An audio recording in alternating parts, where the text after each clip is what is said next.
1 Johannes 3. Kyk wat 'n groot liefde die Vader aan ons bewys het, dat ons kinders van God genoem kan word. Om hierdie rede ken die wêreld ons nie, omdat dit hom nie geken het nie. Geliefdes, nou is ons kinders van God en dis nie geopenbaar wat ons sal wees nie, maar ons weet dat ons as hy verskyn aan hom gelyk sal wees, omdat ons hom sal sien soos hy is. En elkeen wat hierdie hoop op hom het, reinig homself soos hy rein is. Elkeen wat die sonde doen, doen ook die wetteloosheid, want die sonde is wetteloosheid. En julle weet dat hy verskyn het om ons sondes weg te neem, en geen sonde is in hom nie. Elkeen wat in hom bly, sondig nie. Elkeen wat sondig, het hom nie gesien en hom nie geken nie. My kinders, laat niemand julle mislei nie. Wie die geregtigheid doen, is regverdig soos hy regverdig is. Hy wat die sonde doen, is uit die duiwel, want die duiwel sondig van die begin af.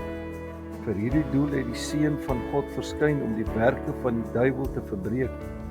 Elkeen wat uit God gebore is, doen geen sonde nie, omdat sy saad in hom bly en hy kan nie sondig nie, want hy is uit God gebore. Hierin is die kinders van God en die kinders van die duiwel openbaar.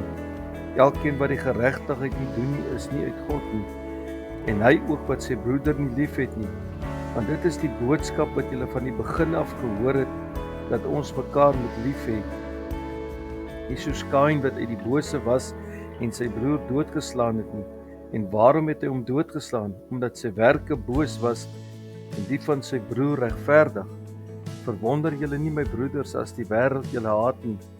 Ons weet dat ons oorgegaan het uit die dood in die lewe, omdat ons die broeders lief het. Hy wat sy broeder nie lief het nie, bly in die dood. Elkeen wat sy broeder haat, is 'n moordenaar, en julle weet dat geen moordenaar die ewige lewe as iets blywends in hom het nie. Hieraan het ons die liefde leer ken, dat hy sy lewe vir ons afgelê het, en ons behoort ons lewe vir die broeders af te lê. Maar wie die goed van die wêreld het en sy broeders in gebrek ly, en sy hart vir hom toesluit, hoe bly die liefde van God in hom? My kinders, laat ons nie lief hê met woorde of met die tong nie, maar met die daad en in waarheid. En hieraan weet ons dat ons uit die waarheid is, en ons sal ons harte voor hom gerus stel. Want as ons hart ons veroordeel, God is meer as ons hart, en hy weet alles. Geliefdes, as ons hart ons nie veroordeel nie, dan het ons vrymoedigheid teenoor God. En wat ons ook al bid, ontvang ons van hom, omdat ons sy gebooie bewaar en doen wat welgevallig is voor hom. En dit is sy gebod, dat ons in die naam van sy Seun Jesus Christus moet glo en mekaar lief hê soos hy ons in gebod gegee het. En hy wat sy gebooie bewaar, bly in hom, en hy in hom. En hierin weet ons dat hy in ons bly, aan die Gees wat hy ons gegee het.